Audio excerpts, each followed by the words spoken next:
Voici 60 secondes expat. Préparé et présenté par Louisiane. Le président Kais Saïed l'a annoncé le 2 juillet dernier. L'élection présidentielle en Tunisie aura lieu le 6 octobre 2024. Bien qu'il ne se soit pas prononcé, il devrait probablement candidater pour un second mandat. En 2019, Kais Saïed avait remporté l'élection avec 70% des voix. L'universitaire conservateur avait obtenu un soutien massif, notamment auprès des jeunes. Pour beaucoup, il incarnait l'espoir de reconstruire une démocratie en Tunisie, mais ça ne s'est pas passé de la sorte, bien au contraire.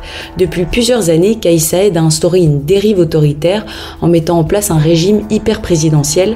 Grâce à sa constitution, adoptée en 2022, il détient tous les pouvoirs entre ses mains et gouverne donc seul, par décret. Et ce n'est pas tout, le président de la Tunisie a progressivement réduit au silence toutes les voix dissidentes. L'opposition a beaucoup de mal à se faire entendre et quiconque ose désapprouver le régime en place risque très gros. Depuis 1 an et demi, les arrestations s'enchaînent. Opposants politiques, avocats, journalistes, activistes, ils sont nombreux à être qualifiés de terroristes ou, je cite, de mettre en danger la sûreté de l'État. Kais Saïed les blâme également pour la mauvaise situation économique du pays, qui ne s'arrange pas. La Tunisie est endettée à plus de 80% de son PIB et 1 jeune sur 3 est au chômage.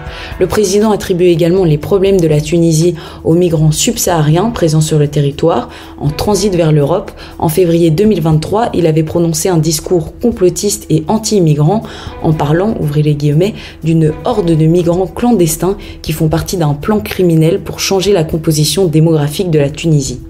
Mais alors, où mènera le virage autoritaire de Kais Saïed et quels impacts auront les prochaines élections face aux crises économiques et institutionnelles du pays?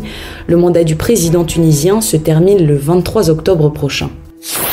L'info des expats sur la première radio des Français dans le monde.